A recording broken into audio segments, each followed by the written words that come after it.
The Chiefs locked up the first 15-win season in franchise history last week, while also securing the top overall seed in the AFC playoff picture. And while this game against the Broncos coming up to close out the regular season doesn't mean much for the Chiefs in the standings, it's still a great opportunity for the depth players on this team to gain some valuable experience.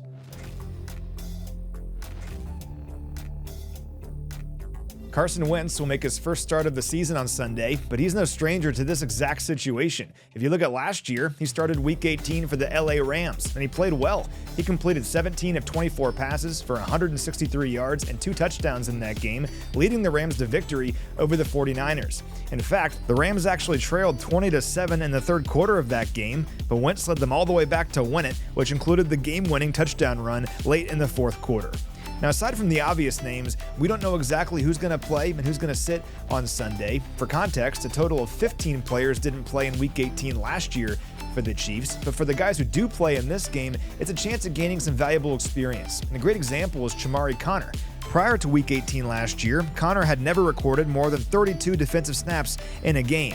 He played 79 in Week 18, and what do you know, Mike Edwards got hurt during the playoffs, and Chamari had to play 77 defensive snaps against Buffalo, and he played well, and that experience probably helped. Another example would be the Chiefs mixing and matching along their offensive line last year in Week 18. Offensive line coach Andy Heck was moving guys all over the place. We saw Jawan Taylor play some left tackle against the Chargers. Creed Humphrey played quite a bit of right guard in that game. But the two most important movements, we saw Mike Caliendo play 50 snaps at left guard and Joe Thuney play 18 snaps at left tackle. And it seemed kind of inconsequential then, just trying some stuff out. Well, it matters now because that's been the left side of the Chiefs offensive line over the last 3 weeks, and playing Cleveland, Houston, and Pittsburgh, 3 of the best pass rushes in the NFL. That duo helped the Chiefs offensive line allow just 1 sack in that time.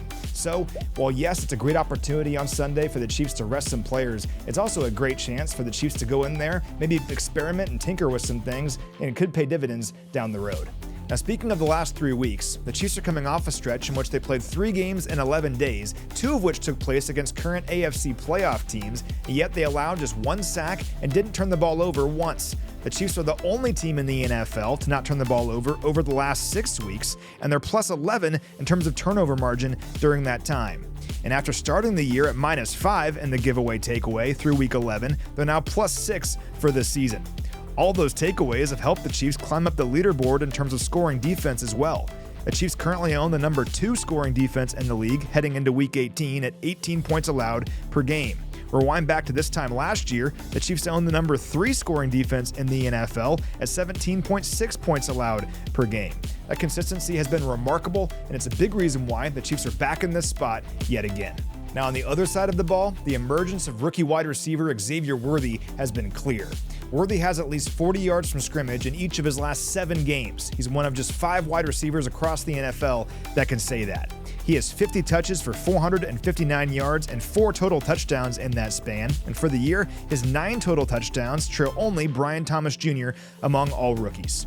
So it's been a season to remember for so many reasons in 2024. The Chiefs are just the 8th team in NFL history to win at least 15 regular season games. And with the finale coming up here, I know it doesn't mean a whole lot for the Chiefs in the standings, but it's a great chance for some players to get some rest. It's also an opportunity for some guys to tinker with some things and for some players that don't play a whole lot on a regular basis to get some playing time. And most importantly, it's a great opportunity for the Chiefs to close out the regular season strong as we get ready for yet another playoff run.